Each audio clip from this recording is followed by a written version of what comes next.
Okie dokie. We are live. We are live. We are live. It is Club Valiant time, ladies, gentlemen, and NBs. And I'm here with Chris.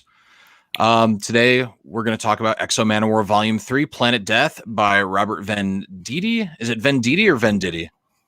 I always say Venditti. I don't know if I'm right or wrong, but that's what I say. I was saying Venditti, but then I heard you say Venditti last time, so I think I'm just going to go with that because I don't trust myself. And there's a lot of Italian people that live in upstate New York, so I feel like you have more experience with those types of names, so I'm just going to trust you on this one. Okay, that's probably a bad decision, but okay. Okay. We got some action in the chat. We got Danny M. What's up? We got Fortress Comics. That's you. It's me. You.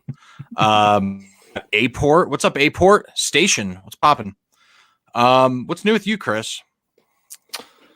Oh, making podcasts, doing stuff. We just interviewed Charlie Stickney from Scout Comics and Jeff Messer, who has an indie book called Sex, Spies, and Rock and Roll, which did really well for us. And then tomorrow, you guys will all get our interview with Edgar Camacho, a Mexican artist who has a new book out called Onion Skin, which is really awesome. That does sound cool. I like the sex, drugs, and the Sex, Spies, and Rock and Roll one sounds cool. I'm gonna have to check that out. We had a lot of fun talking about some James Bond on that one too. So I am a big Bond fan. It's a V Diddy, like the rapper P Diddy. Okay. Robert Venditti. That's the final answer then. And what's up? Not my name. Good to have you here. Finally catching it live. Awesome. So this volume. Oh, by the way, I'm okay too. Asking. Oh yeah, how you doing, man? Oh no, I'm good, man. Wait, no, you tried to. Last time I was on your channel, you tried to cancel me, so you know. No, I would never do a thing like that. I was the other Judah. That was the bad Judah. This is the good Judah. I'm a little under the weather because I played cornhole last night and had more than a couple beverages, but I'm soldiering on, and it's gonna be all right. So this volume, this is X-O Manowar Volume 3, Planet Death, covers issues number 9 through 14. This is all written by Robert Venditti.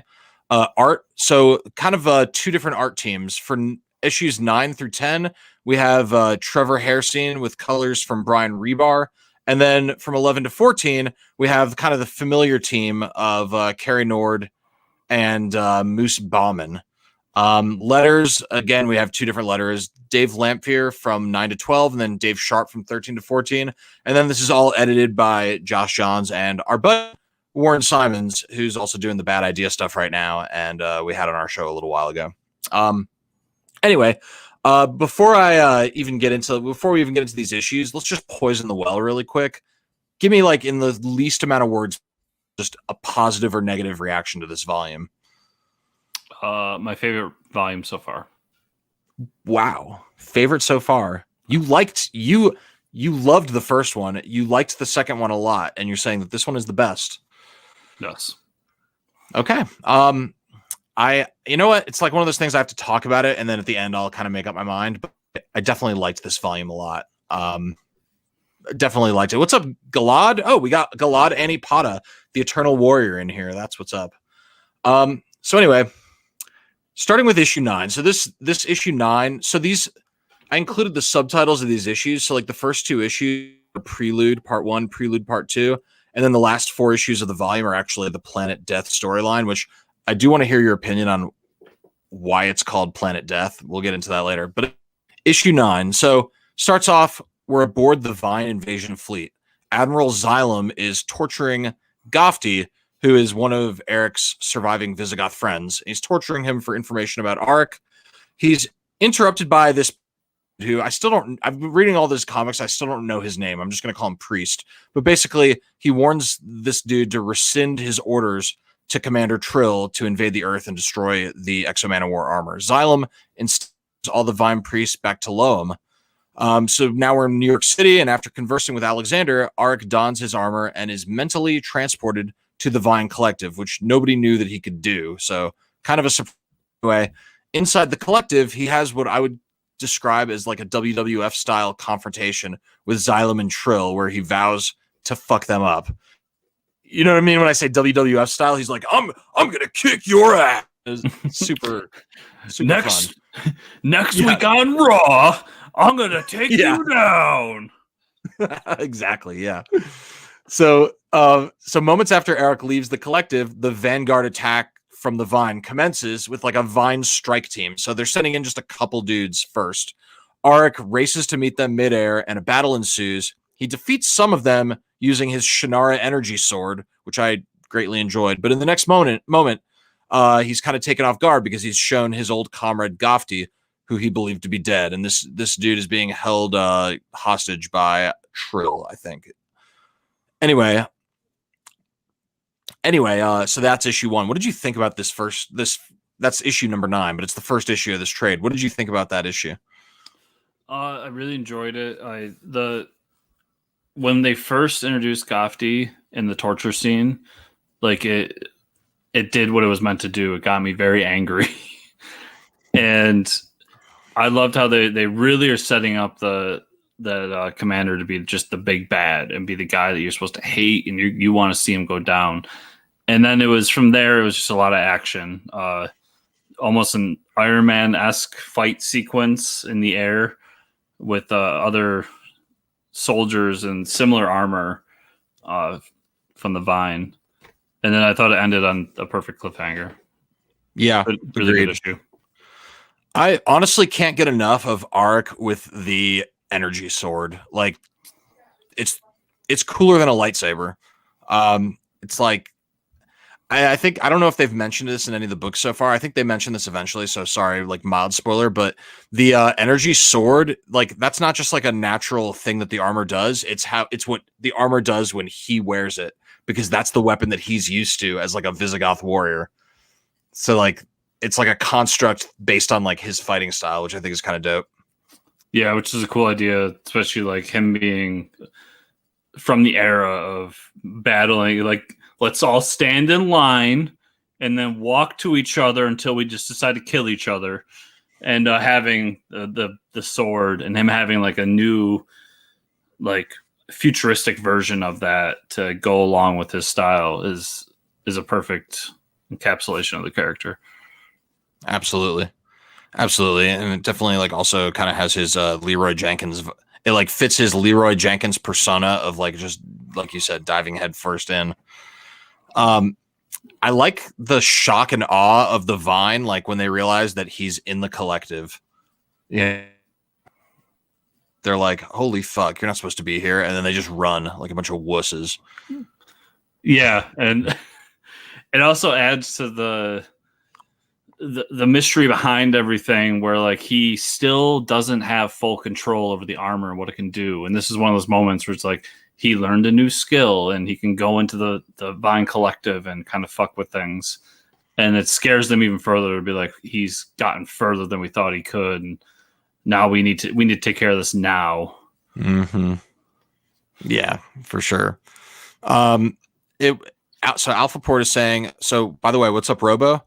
And then Alphaport is saying that Arik hacked their collective. I wouldn't even call it hacking, because as we sort of find out later on in this trade, like the collective is sort of a product of the armor. Because, well, we'll get into it in a little bit, but yeah, I don't know. It's almost like he's like best suited to enter this collective when he's worthy of this armor. So issue 10, so starts off flashback to Arik and Gofty practicing their sword fighting as young men, and it's clear that they're like buddies, they're friends.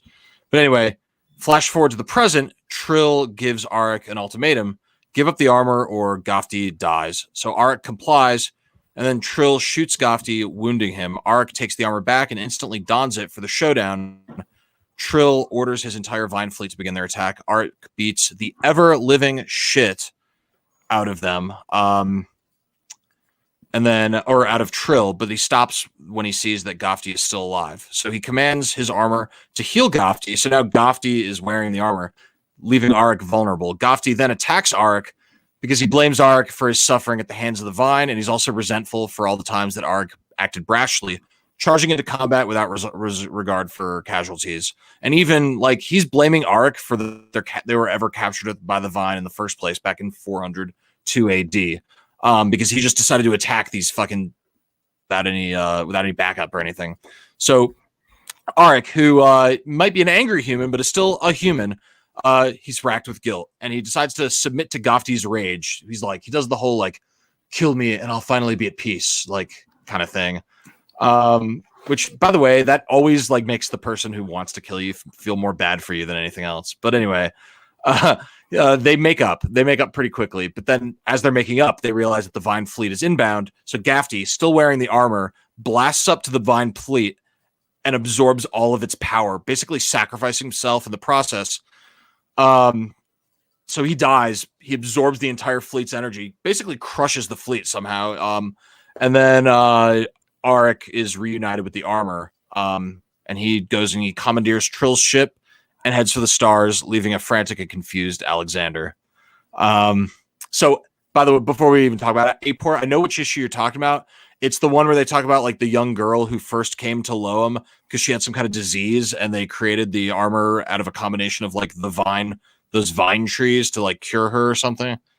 I don't know if that's what you're talking about, but I think that's what you're talking about. I don't know if that contradicts that the armor is what initially gave access to the collective or not, but they kind of okay. Yeah, like I'm not saying you're wrong, but like let's definitely like it's addressed in I think like issue 13 or 14 or something. No, issue one of these later issues where they kind of get into when they talk about the torment. Okay, yeah, issue 11. So we'll talk about it in a second. But anyway, so 10, what did you think, Chris? The battle between him and his buddy was fun, even if it was like a tiny bit cliche. I liked how this issue I can kind of say because of how it ends now. This was the issue that really like put me on my back, because my assumption going into Planet Death was it was going to be about them coming to Earth and him fighting off the invasion fleet. And in this issue, his Elric, his buddy, goes up and destroys the whole fleet himself, and then kills himself in the process, and the armor comes back down. And when I was done with that, I was like, so what's Planet Death? Did you like that? Like, I like this as a whole, but I kind of wanted it to be Arik who crushed that fleet. You know?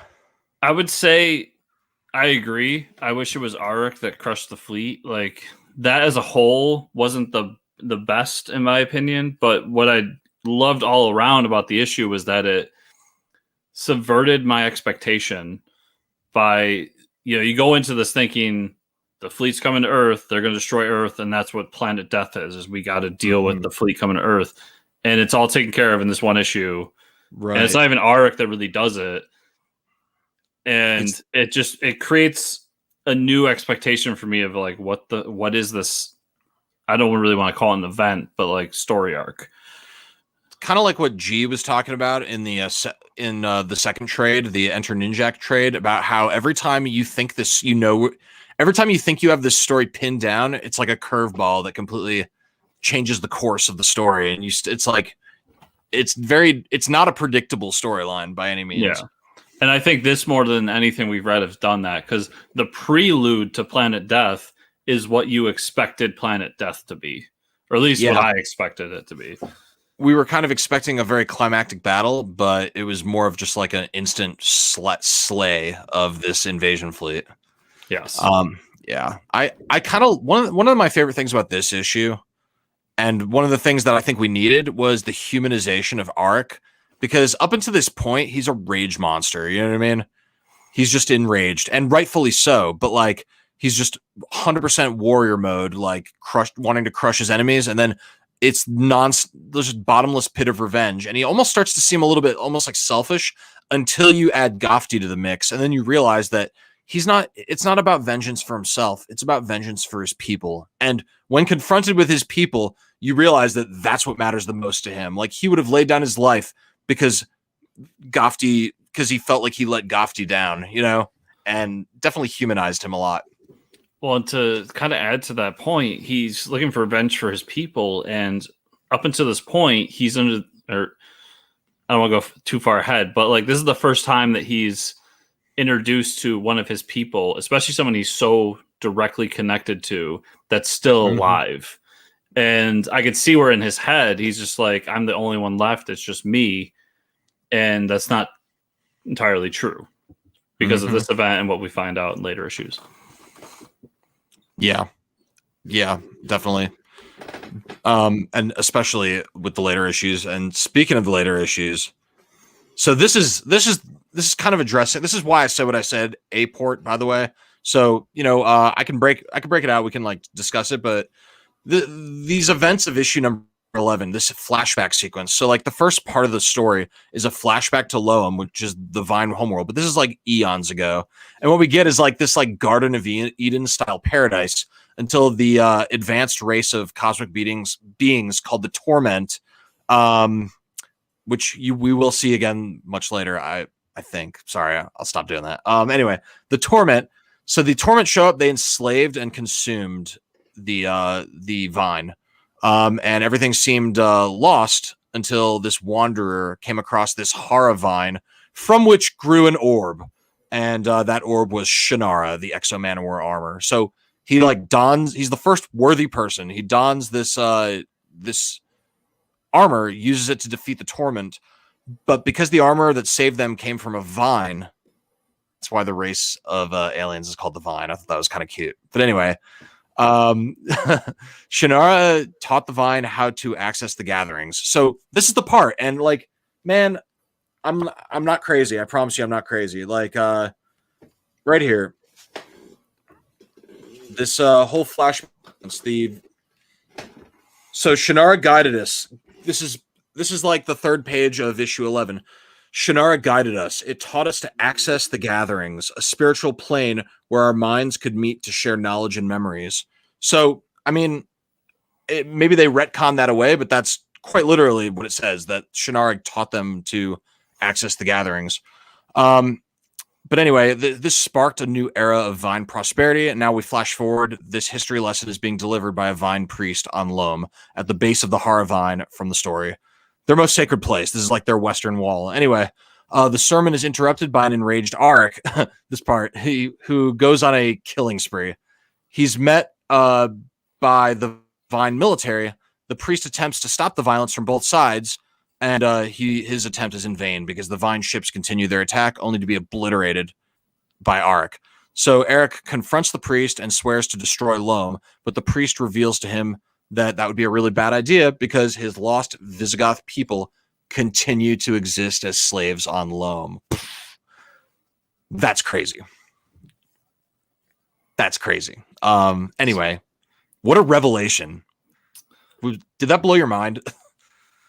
Yeah, so speaking of subverting expectations, we now have switched over to this new planet, and my mind immediately goes to, okay, so now this is Planet Death. It's going to be Arik going and just decimating everybody in his fight to take his revenge. And he throws another curveball at us where it's like, you could do that, but your people still live here. They still exist here. And it adds yet another layer to this where his immediate berserker rage and his him wanting to go out and just take revenge has to take a back seat because another layer of this has been added to him. Mm-hmm. I also wanted to say those first couple pages, just to get a little nerdy, the way the pages are laid out and the panel work for it is awesome. I love the Loam part. Yeah, when we're discussing the back story, it just how he deals with the panels, the outer workings of it, and how he lays them out not as traditional as a lot of the other stuff has been is just really great.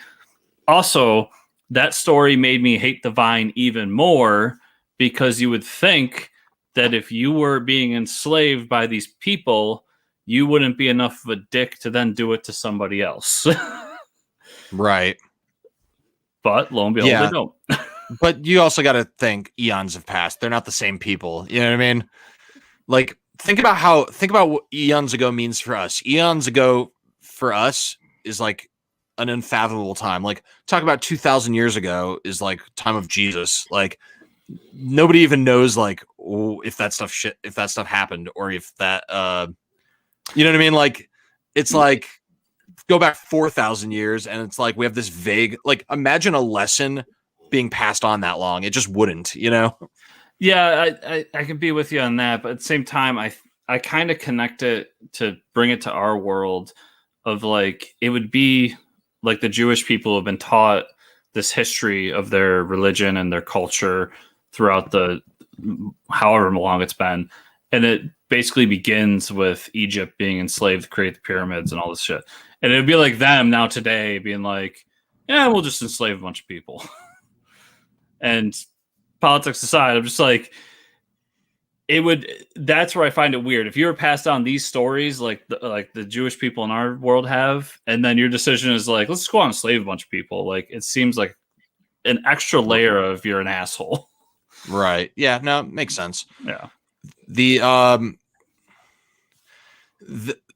idea that like it's a little. I thought it was almost a little far fetched. The idea that like these people still like they're still preserving some Visigoth culture. Like I don't know if it's in this one. I think it's in the next one, but they see Deidre. Oh, Dakota, get G Money on here as soon as you guys get back. It's never too late, and we still got stuff to talk about. But anyway, yeah. So it was like almost a little far fetched for me that they're still existing as Visigoths on Loam after all this time. But I could suspend my disbelief. It was still a cool concept, you know. Yeah, it would once again. You could make a real world comparison of,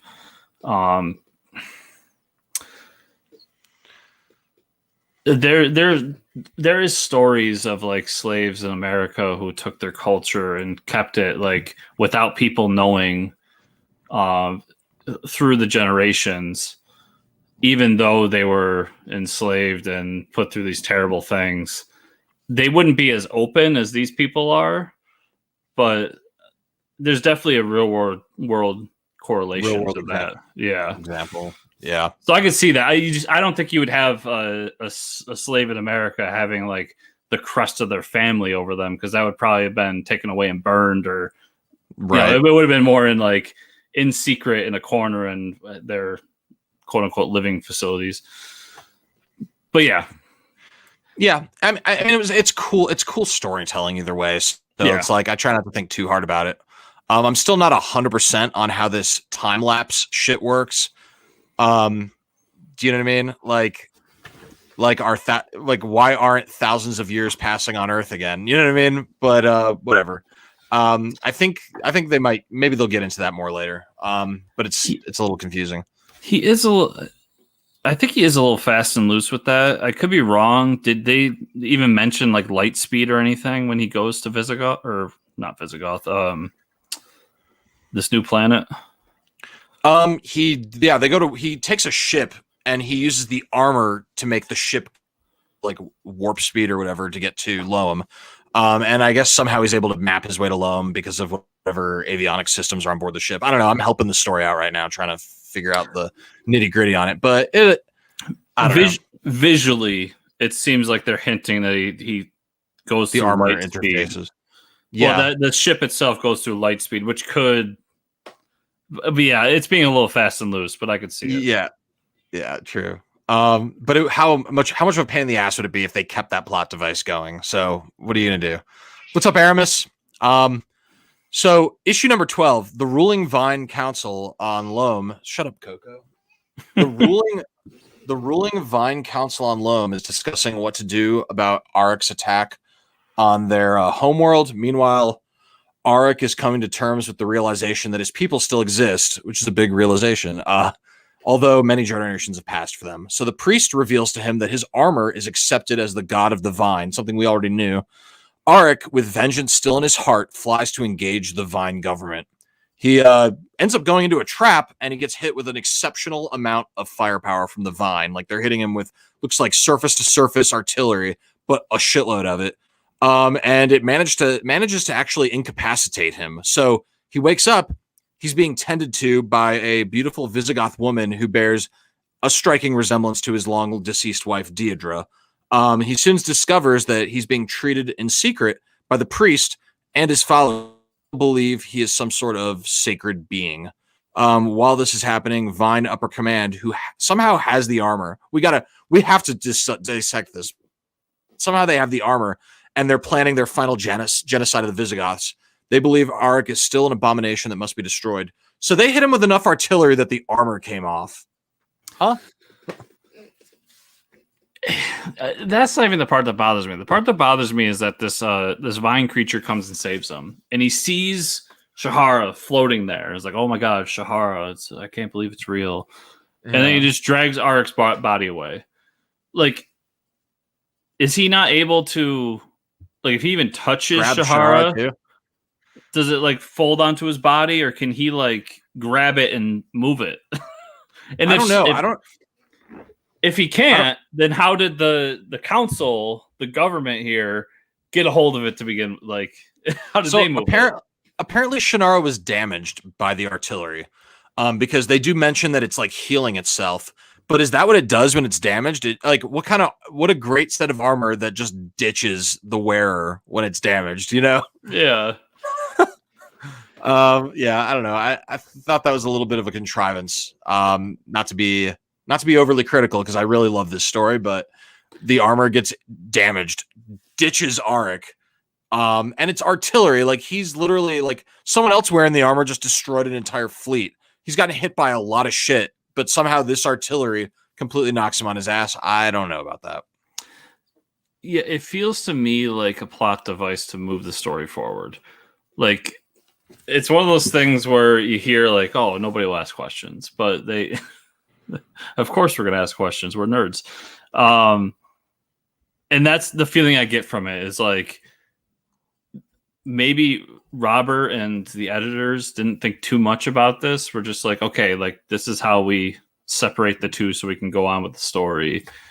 But it is strange that not only does it just like pop off him when he needs it the most, but that somehow this vine creature wasn't able to bring it with him. Yeah, I don't know. It is what it is. I do like that he's basically just found another Deirdre, and without any real interaction, they're like paired up, you know? I also was so first I thought it was his wife.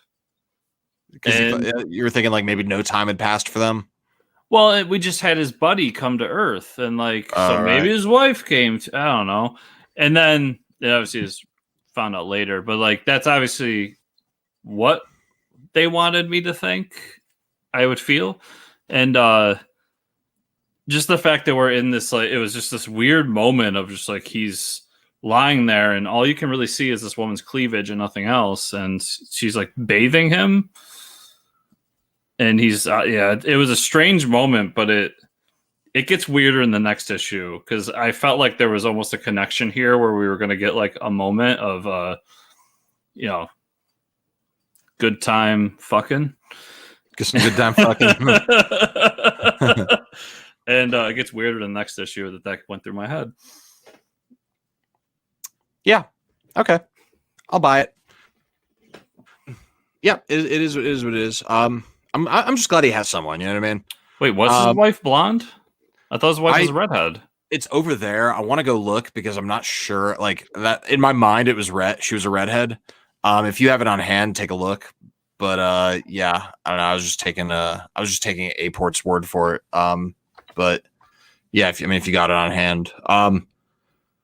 So issue number 13, Planet Death Part 3.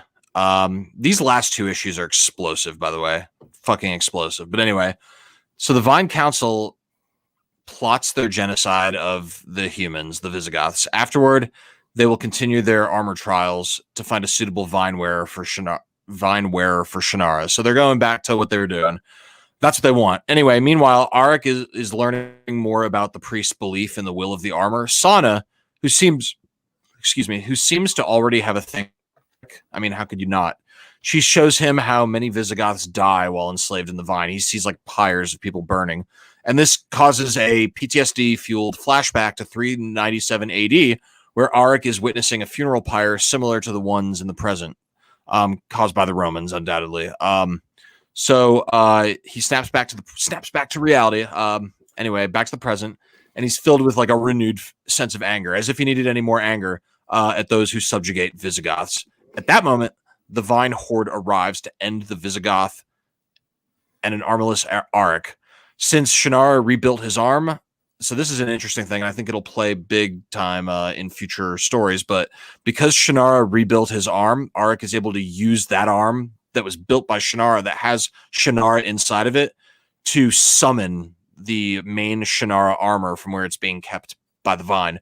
In a truly epic moment, probably the most epic moment so far of this entire run, Auric, this part, man, this fucking part. So Auric attacks the Vine basically naked, with no weapons, no armor, and then halfway through the air while he's going to pummel them with his fists, the armor encases him. He's encased in the armor, and then he's fully powered up as the X-O Manowar, and he just fucking slays, defeats all of them, and after doing that, he reaffirms his commitment to crushing their empire and freeing all of their slaves from all of their many conquests. So now he's not just about the Visigoths, he's about anyone who's ever been subjected by the Vine, and he's like powered up and ready to fight. It's pretty badass. Yeah, like Aport says over here, this is where we learn that Auric and the armor are bonded physically and mentally. So the armor is basically now a part of him. By the way, what's up, Soulstar Sketching? Glad to have you here. Yeah, dude, how awesome was this issue? It was awesome. That moment where he jumps up and the armor comes to him, that was his godhood moment. That was the moment that Thor jumps up and the hammer comes to him. Yeah.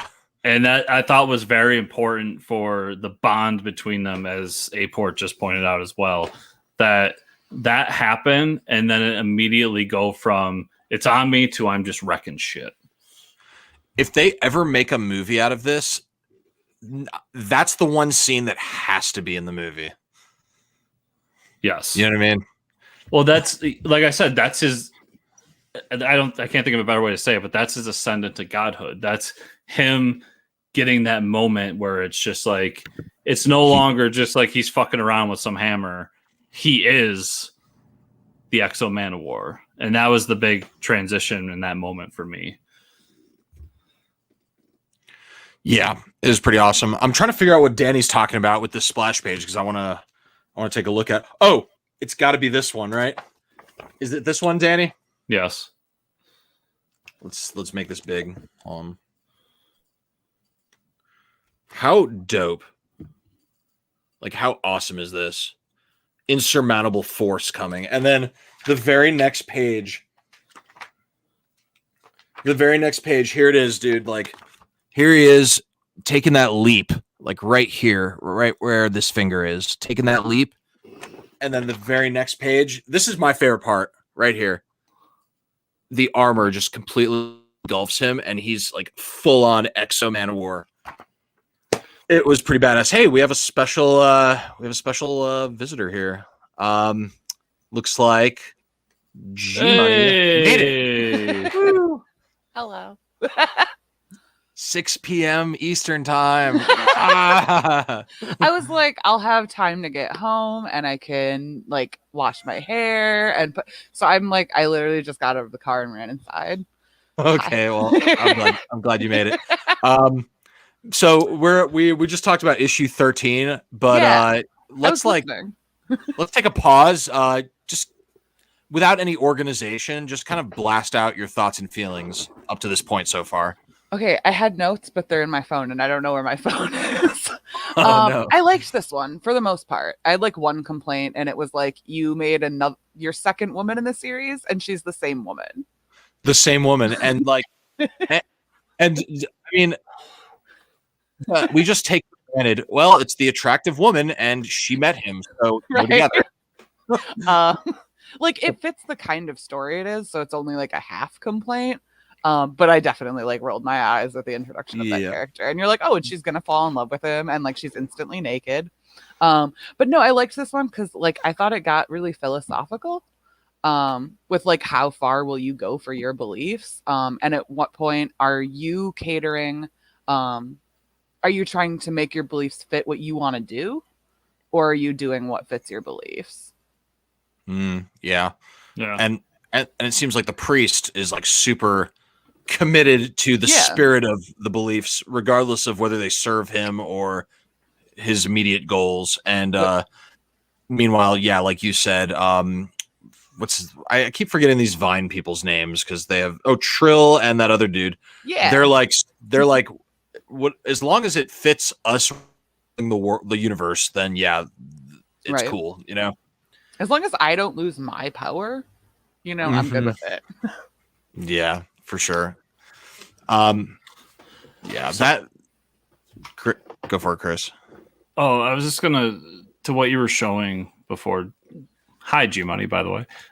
Before you, they showed up. Sorry. We can just go with all the pronouns. Before she, they showed up. I apologize for making mistakes. But I'm learning. I literally just spent the weekend using the wrong pronouns with my aunt, who like would not be like bad. It's just like she's like 70, so it's like not worth it. So I spent the whole weekend being like she, her, she. and then you finally come to a safe place with friends, and Chris goes and ahead I ruin it. I'm out. I'm in redneck New York. But I was gonna say I love that moment there because that's exactly what I was talking about. Like he trusts the armor, and the armor trusts him, and that's when shit comes together. Also, dude, I love the way he was able to, am I skipping ahead? Are you talking about the part where are you talking about the part, like, to me, the apex of awesomeness in this entire thing is he jumps naked in the air to fight this technologically advanced, like, horde, and the armor, like, finds him. Yeah. Right? Is that what you're going to say? Because it was like, if before it was a mistake, this should prove to anyone doubting that, like, it's not a mistake. And that clearly this armor, I think, is more than just, like, armor. I think this is definitely a sentient being. Yes. Mm-hmm. Which I'm sure we're going to find in later volumes, right, Judah? Well, who knows? You know what I mean? Also, I looked up volume 1 real quick while you were talking, and I'll say, like, I think A-Port's right. She's blonde, but the way they colored it, because they're obviously next to a flame at the whole time, that's where in my head she was a redhead. Okay. So, A-Port knows their shit. Very smart, very smart commenter here, keeping us honest. Thank you. So brings us to the conclusion. Issue number 14. So Planet Death Part 4. So this begins with a very quick montage of Arik rallying all the slaves, which I'm glad they made it a quick montage because we just need to know what happened. We don't need to know how the sausage is made. But anyway, I do want to like one volume thing about each of these other races. Yeah, I see what you're saying. It's totally unnecessary and just for me, but like I want to see the planet they came from.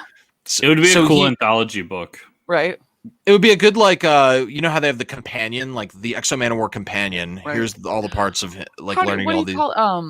A money grab. Yeah, a money grab. Exactly. I'd buy Which would obviously work on the three of us. I'm a sucker. I'll buy just about anything. Right. I just call those things cool, we get this, but okay. we get like the montage. The montage kind of reminds me of the scene day when like it's like the final assault because Jeff Goldblum is giving them a virus. So like all of a sudden, like you see every other country and they're like in their bunkers, and then like they're like, it's the Americans. They want to plan a counteroffensive, and like the whole world rallies over a series of phone calls. Kind of remind me of that. But anyway, we get to see all these slaves that are subjugated by the Vine, and Arik in like maybe 1 or 2 pages is all of them. So at the Vine Council, the priest who has sided with Arik surrenders himself. Surprisingly, even the Vine general who is leading the charge has lost his will to fight, which is a crime that he is executed for. The Vine leaders move forward on their next plan. They're gonna nuke the entire site from orbit because it's the only way to be sure. Basically, they're gonna use this orbital weapon to destroy the entire city that contains Arik and all the rebels. So while the Vine plan, Arik is leading yet another battle against the Vine. His army of free slaves is vast. They're winning, and as the Vine Council evacuate, they give the final order of this orbital attack. So as the priest and the Vine leader debate the significance of the armor, Arik interrupts the evacuation, rescuing the Vine priest. But before their space WMD can fire, Arik contacts them and demands them to surrender, displaying, this part's awesome, displaying the heads of all three council leaders. So they're like, because of course. And then the priest basically declares Arik the de facto ruler of Loam. So Arik's like, thank you, but I think it's better if you do it. So he passes that authority back to the priest, and the priest agrees to return all of the slaves to where they came from going forward. And going forward, the Vine will no longer be shitty to people. Arik and Sana load all of the Visigoths onto a ship, and they set a course back to Earth, where they intend to retake Dacia in modern-day Rome and resettle his people. We'll see how that goes. There can't be... I mean, obviously everything's solved now. There's no way there's going to be any more drama, right? No, I don't see any problems with that idea. Yeah. Page 142. He's in the air, Christ-like, with the sun behind him. And it just made me laugh because it was just like Jesus has come to save. And then, and underneath there's like a new age has dawned. Are you talking about this right here? Hold on. Yes. Yeah, like hallelujah, hallelujah, hallelujah. Yeah. Like the good news, and it is Arik of Dacia donning the X-O Manowar armor. That is a hell of a story that Robert Venditti told us in that trade paperback. Hell yeah. I'll be honest, I liked it. Like my emotional response to it is I liked it. It's kind of a mess in some ways. It's like there's no keeping up with the story. It's like from here to here to here. Now this is happening. Now this is happening. And like and maybe this is a good thing, but I felt powerless to predict where it was going the entire time. Yeah. You know? Yeah, but For me, that's a good thing. Yeah, that's what I liked about it. Is it constantly subverted my expectations of what the story was. And in this last issue in particular, like it was a lot of cleanup, but I didn't think we needed to really dwell on the battle between them for too long. We really needed to get to the point where it's like Arik has done something positive and freeing a bunch of slaves and trying to let them go back and putting the Loam or the Vine in their under the correct leadership. And then his next move, which is to apparently create his own country, which is, yeah, like you said, I'm sure that's going to end well. Yeah. So it was a good cleanup issue. It was a good cleanup. It definitely, I think it's a fitting, like, it's a fitting kind of like conclusion to everything so far. Not a conclusion to the whole story, but like it's a complete story from issue 1 to now. It's a complete chapter, feels like. You know what I mean?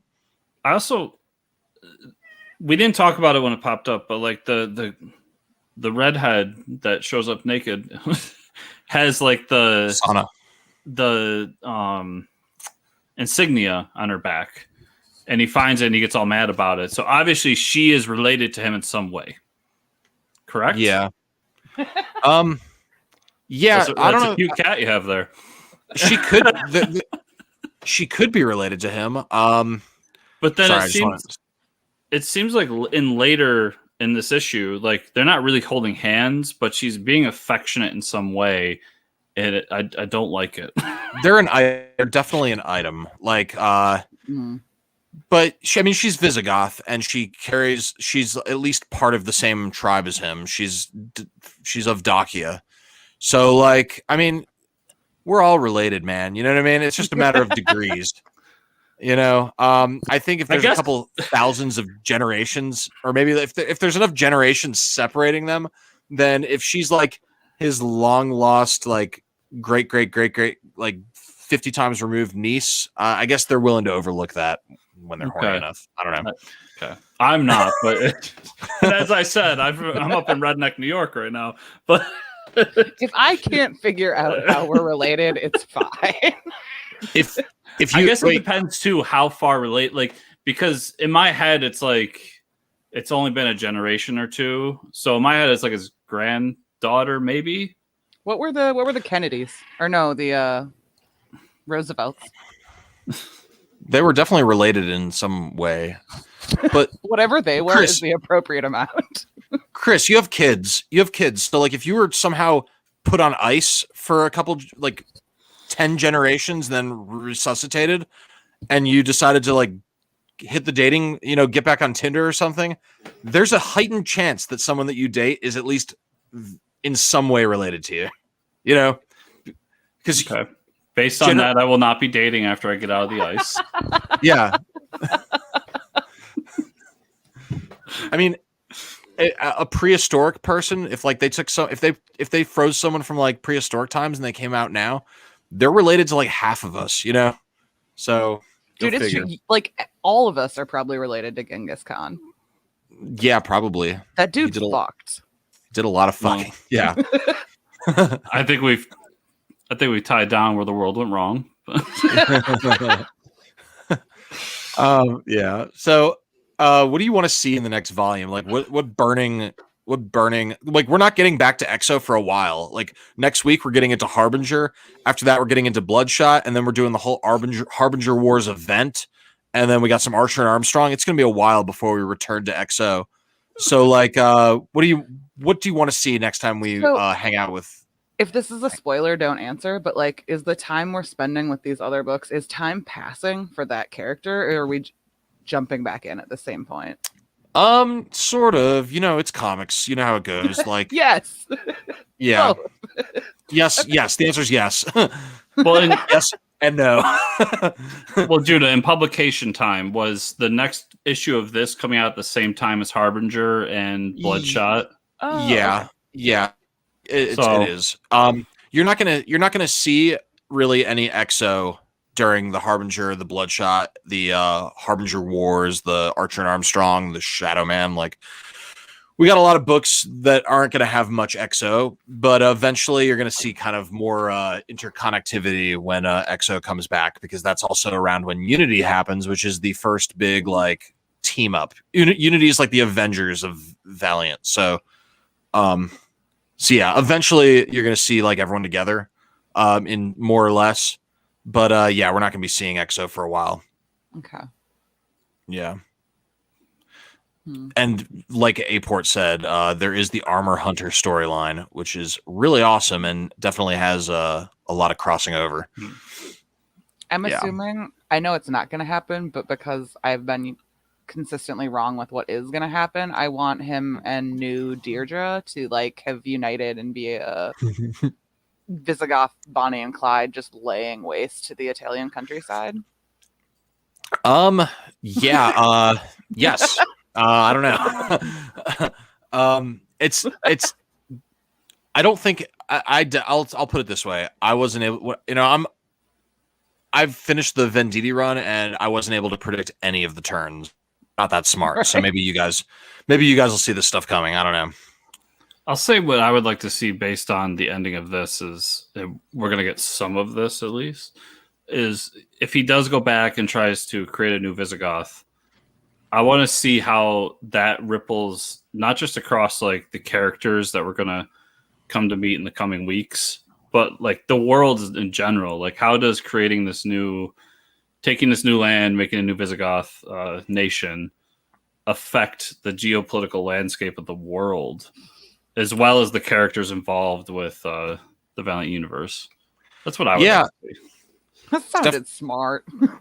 It's a good question. In like Marvel and in DC, something huge happens every day. Like entire city blocks get devastated every single day.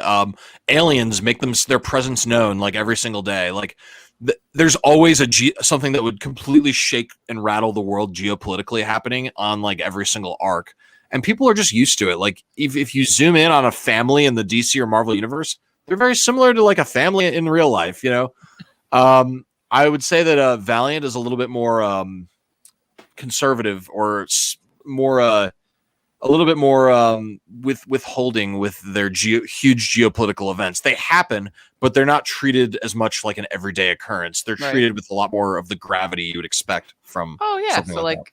Actual value. Yeah, like if a city gets wiped off the map, it's a big fucking deal in the Valiant universe.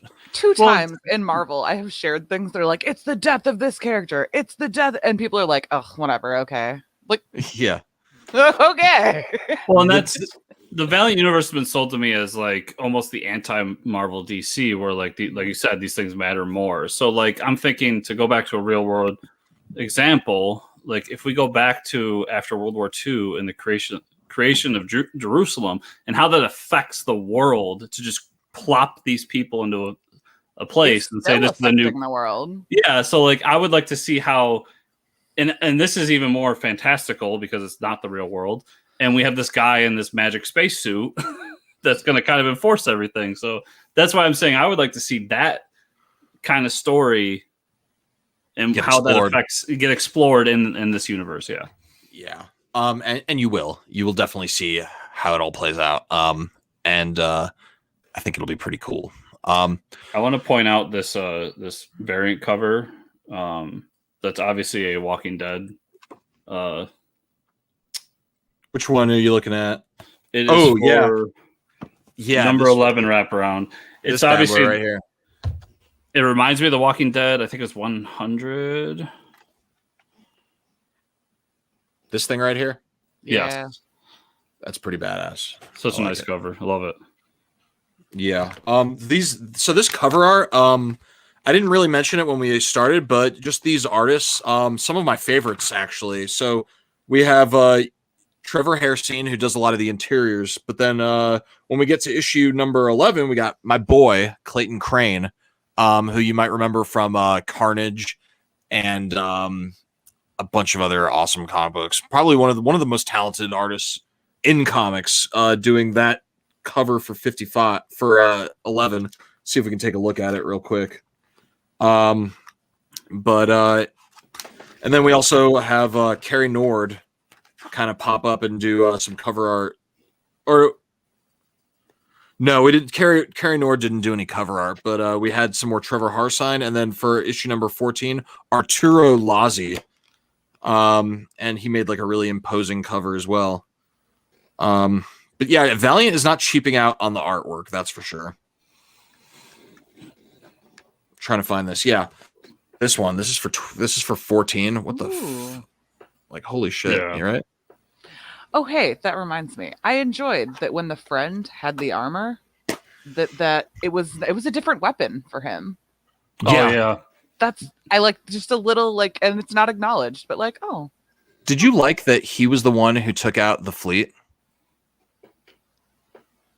I don't know why, but I enjoy the trope of like, I have nothing left to give anymore, like the righteous suicide. Righteous death, yeah. Yeah, and especially when it's like, and he said I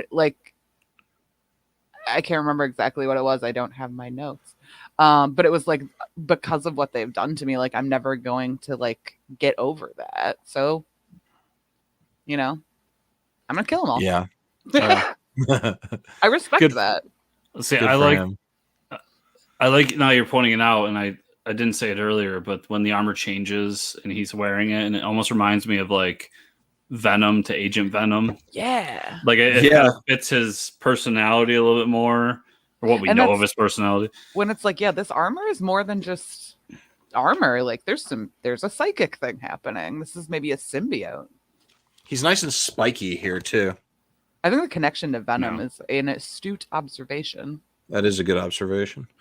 We were talking about it a little bit earlier before you showed up, but like, so the energy sword, the really badass energy sword, that's that's an arc specific thing. You know, that's like right?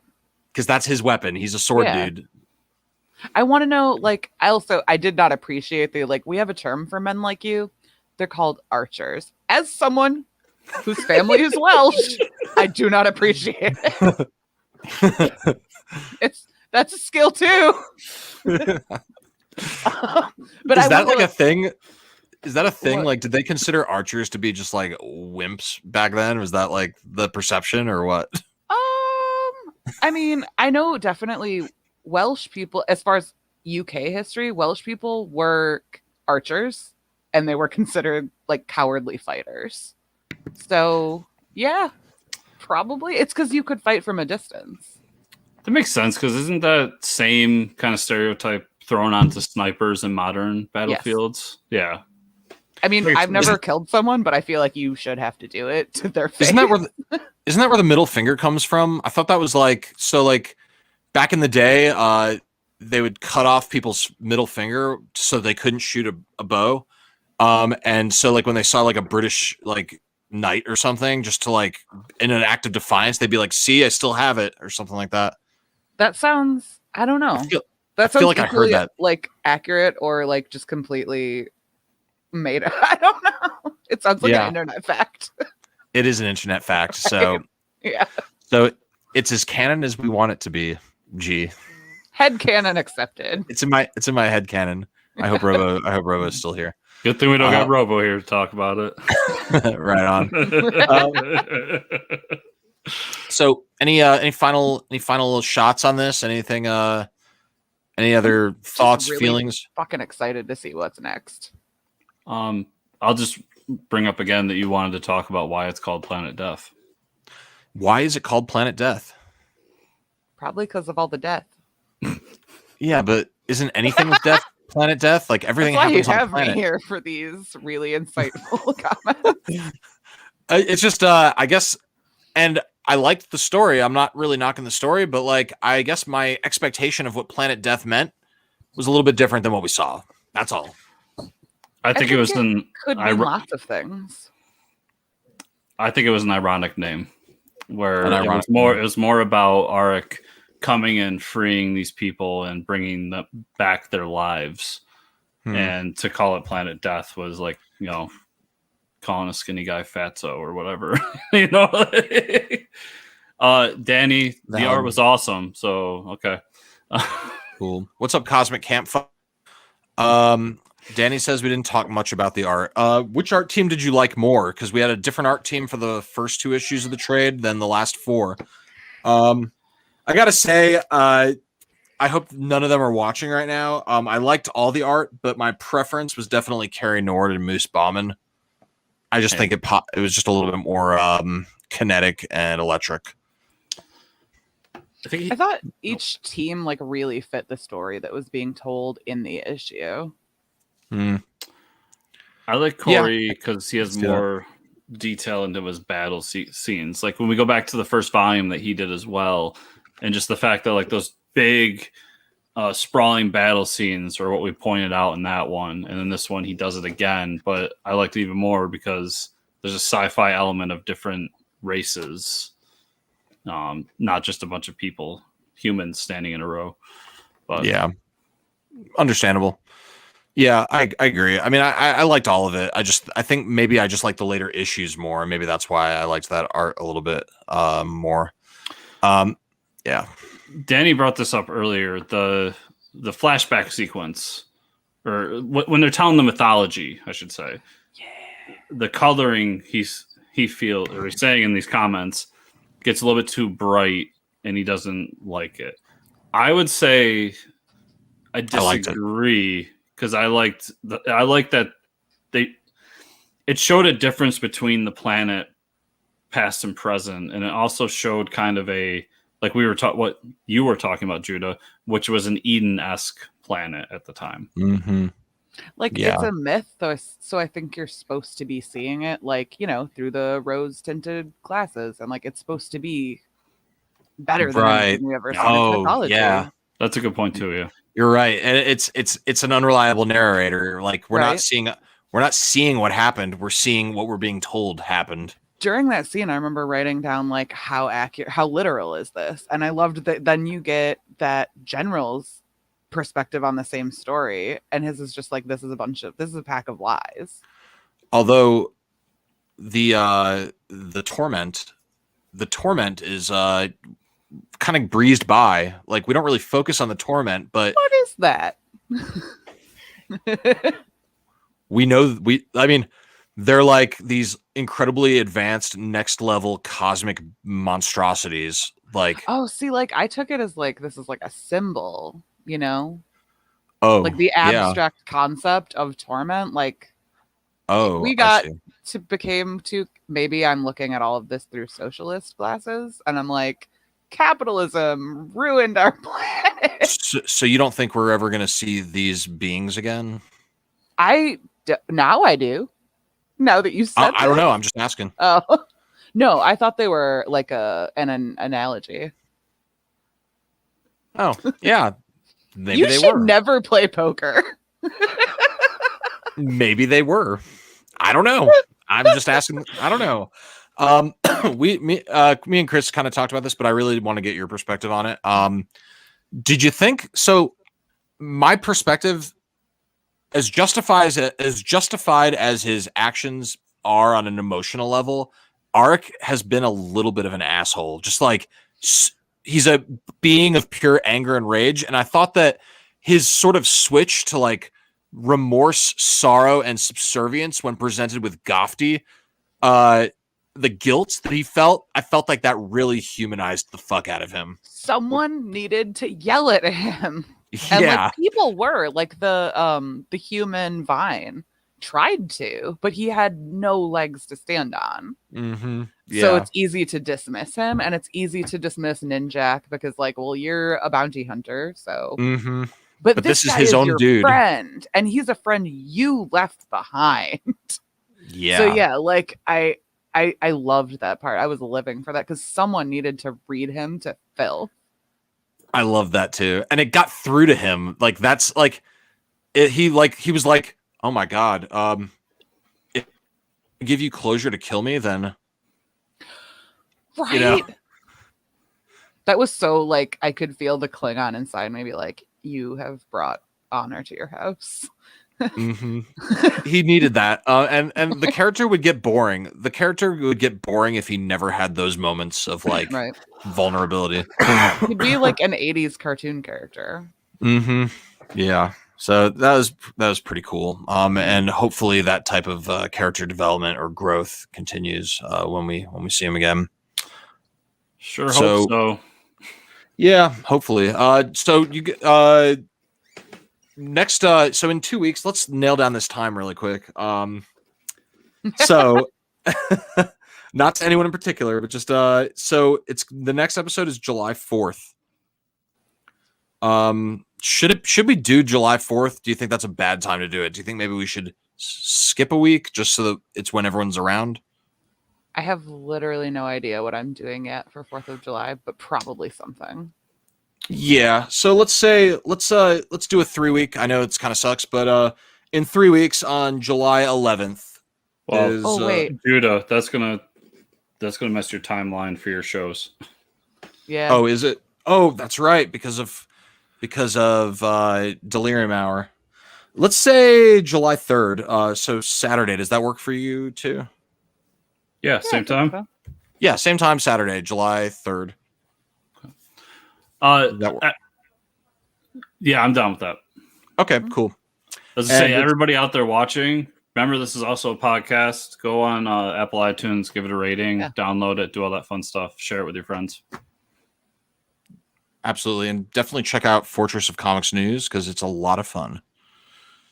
We try. Next week, I got 2 interviews. 2 interviews, you say?